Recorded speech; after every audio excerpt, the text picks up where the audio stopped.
Hello guys, hope మీరందరూ బాగున్నారనుకుంటున్నాను. So ఈరోజు ఒక చక్కటి ఇన్స్టెంట్ రెసిపీతో మీ ముందుకు వచ్చాను. ఏం వీడియో చేద్దామా అని ఆలోచించుకుంటూ అలాగా మా దగ్గరలో ఉన్న మార్ట్కి వెళ్ళాము. అక్కడ ఆశీర్వాది యొక్క ఇన్స్టెంట్ ఇడ్లీ సాంబార్ దొరికింది. కానీ ఫస్ట్ టైం మేము ట్రై చేస్తున్నాం ఇన్స్టెంట్ రెసిపీస్. ఇంతవరకు ఎప్పుడు ట్రై చేయలేదు.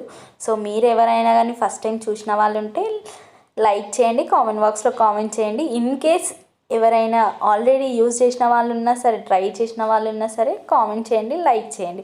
సో మనం ఇక్కడ 2 ప్యాకెట్స్లో, ఒక ప్యాకెట్లో ఇడ్లీ వచ్చింది, ఇంకొక ప్యాకెట్లో సాంబార్ వచ్చింది. ఇడ్లీస్ అనేటివి 6 ఉన్నాయండి. అవి 6 మినీ ఇడ్లీస్. మనం ఇక్కడ సాంబార్ పొడి ఉంది చూడండి, ఆ సాంబార్ పొడి కూడా దాంట్లో వేసుకోవాలి. వేసుకున్నాక ఒకసారి మిక్స్ చేసుకోవాలి.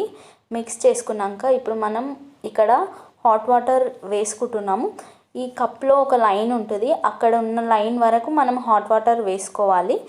వేసుకొని ఒకసారి మళ్ళీ మిక్స్ చేసుకొని క్యాప్ మూసేసి ఒక 8 మినిట్స్ వెయిట్ చేయండి.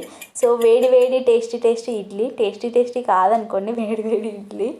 సో నాకు అయితే ఈ రెసిపీ అంత నచ్చలేదు. నేను 100కి ఒక 50 మార్క్స్ ఇస్తాను. ఎంతైనా అమ్మ చేతి వంటనే కదండి.